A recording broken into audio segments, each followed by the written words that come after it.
Manisa Büyükşehir Belediyesi Genel Sekreteri Halil Memiş, Kırkağaç ilçe ziyareti kapsamında mahalle muhtarları, sivil toplum kuruluşları, kamu kuruluşu temsilcileri ve siyasi parti temsilcileriyle bir araya geldi.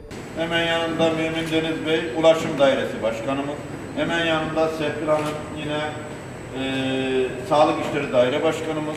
Genel Sekreter Halil Memiş, bilgilendirme toplantıları yapmak üzere ilçelere ziyaretlerde bulunduklarını belirterek Büyükşehir Yasası hakkında bilgiler verdi. Memiş şöyle konuştu. Nihayetinde bizler, başta Büyükşehir Belediyesi olmak üzere kurum ve kuruluşlar sizlere bu coğrafyaya, bu ile hizmet etmekte mükellef kuruluşlarız. Size getirdiğiniz hususlar bizim görevimizse onu alırız. Gerekli kurullarımızda, meclisimizde, encümenimizde ve idari kademelerde değerlendiririz. Hayata geçirilmesi gerekiyorsa hayata geçiririz. Ama Büyükşehir Belediyesi'nin görev alanına girmiyor ise de ilgili kurum ve kuruluşlara aktarır ve bunun takipçisi olur. Bu anlamda benim sizlerden ricam, asla şöyle düşünmeyin. İşte bunlar bir heyet olarak buraya geldiler. İşte bunlar bizim misafirimizdir. Bunlara işte çok eleştiri getirip de bunları üzmeyelim falan demeyin. Biz misafir falan değiliz. Yani Kırkağaç ne kadar sizinse o kadar da bizim. Bu manada bugün burada herkes ev sahibi. Bir aileyiz ve bu aile içerisinde her şeyi konuşacağız, tartışacağız, değerlendireceğiz ve şunu açık yüreklilikle ifade edeyim. Bugünkü mesaimiz Kırkağaç. Bu salonda bir kişi kalıncaya kadar ve kafanızdaki soruların hepsi cevaplanıncaya kadar burada olacak. Allah'tan bir mani gelmiyor. Gönül rahatlığıyla her şeyi ifade edebilirsiniz. Tabii bizim bir yıllık bir büyükşehir uygulaması geçmişimiz var. Bu bir yıl içerisinde çok eleştiriler de aldık. Çok övgüler de aldık. Hep sabrettik, onu da söyleyeyim. Bunu sabretmek kelimesini olumsuz olarak algılamayın. Nihayetinde hizmet talep eder. Bunun için yerel seçimlerde bir tercihte bulunan vatandaşın her şeyi bekleme, her şeyi isteme hakkı olduğunu bir kere peşinen kabul ediyoruz. Ama masanın bu tarafında olan insanlar olarak da vatandaşın mahalli müşterek nitelikteki taleplerini, sorunlarını ve onlara yapılması gereken hizmetleri çözerken de kamu kaynağının planlı bir şekilde çarçur edilmeden ve en acilinden verimli bir şekilde kullanılmasını istiyoruz. Bunun planlamasını yapıyoruz. 2. Yine bu çalışmaları yaparken, yatırımları yaparken bir altyapı çalışması yapmak zorundasınız. Onun çalışması. Şöyle bir bakın. İşte sizin eleştirileriniz bizim açımızdan değerlendirilmek üzere çok önemli bir kaynak. Biz bir kere bunu değerlendirirken bu toplumun içinde yaşayan, aynı zamanda kendisini vatandaş gibi gören kişiler olarak biz bu eleştiriyi yapan kişilerin yerinde olsaydık nasıl düşünürdük, olaya nasıl bakardık diye empati yapıp size hak vermeye çalışıyoruz. Ama sizin de bize hak vermenizi istiyoruz. Şöyle düşünün. 30 Mart öncesi 70-80 civarında belediye var. Manisa'dan bahsediyor. Bir il özel idaresi var. Bir köylere hizmet götürme birliği var ve bu tüm alana hizmet ediyor. Ve bir anda 31 Mart sabahı kalkıyorsunuz. 75 civarında, 80 civarındaki belediye sayısı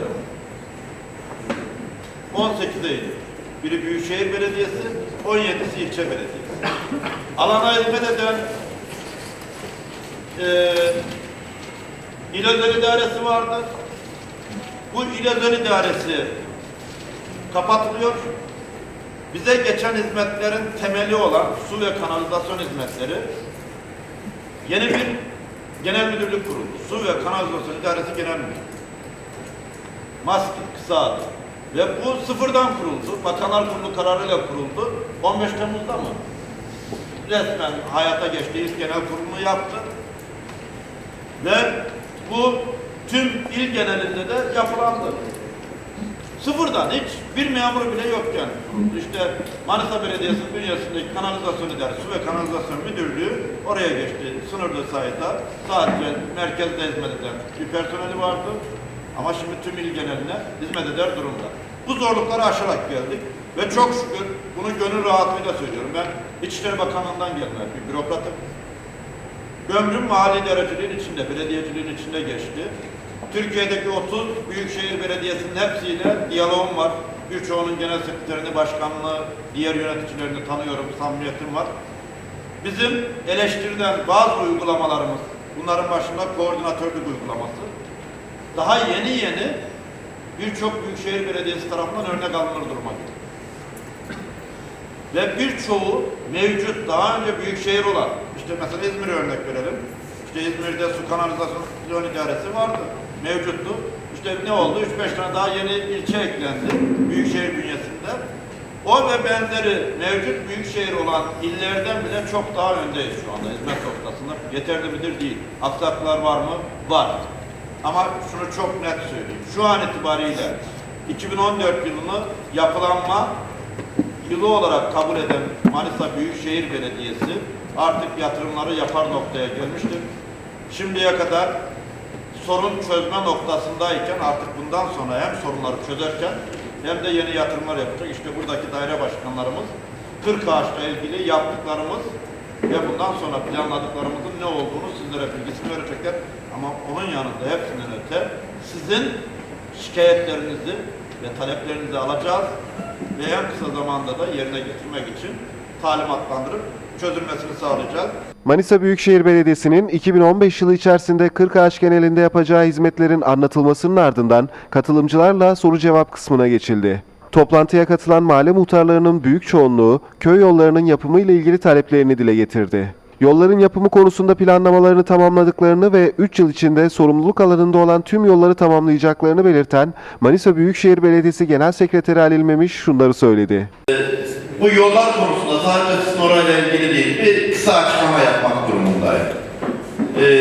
Yani muhtarlarımız bunu bilsin.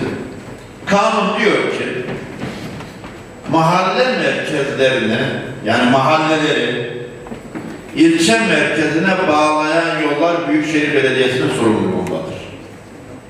Yani bizim sorumluluğumuzda olan, daha önce özel idarede 1. derece yol olarak adlandırılan o zaman köy merkezlerini ilçeye bağlayan yollar şu an Büyükşehir Belediyesi'nin sorumluluğunda.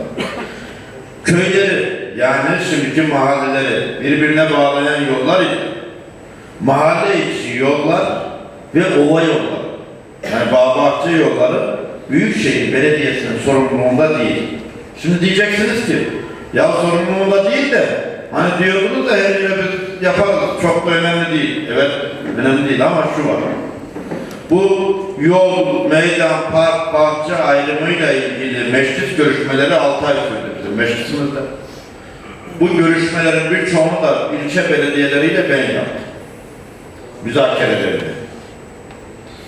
Orada ilçe belediyelerinde şunu dedik, bakın kanun bunu diyor. Gelin bu kanunun gereğini yapalım.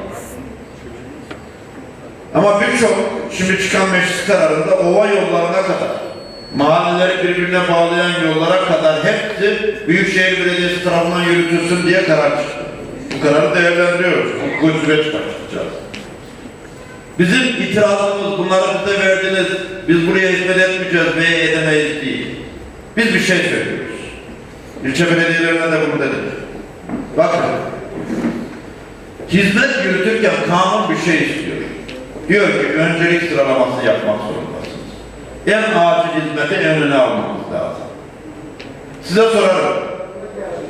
Bizim yerimizde siz olsanız, mahalle merkezlerini ilçe merkezine bağlayan yollar işte foseptik çukuruyla doluyken mahalle içi yolları, mahalleleri birbirine bağlayan yolları veya ova yollarını önceliğe alır mısınız? Almazsınız. İlk önce acil olan işte oradan yangın olacak, oradan ulaşacağız. Hasta olacak, işte az önce söyledi arkadaşım. Oradan geleceğiz. Öncelikli yol bu. Dedik ki biz ilçe belediyelerine, sadece Kırkağaç'tan bahsetmiyorum, diğerlerine de. Bakın hal bu.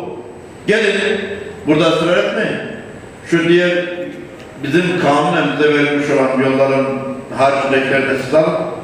Meclis kararında böyle çıkartalım.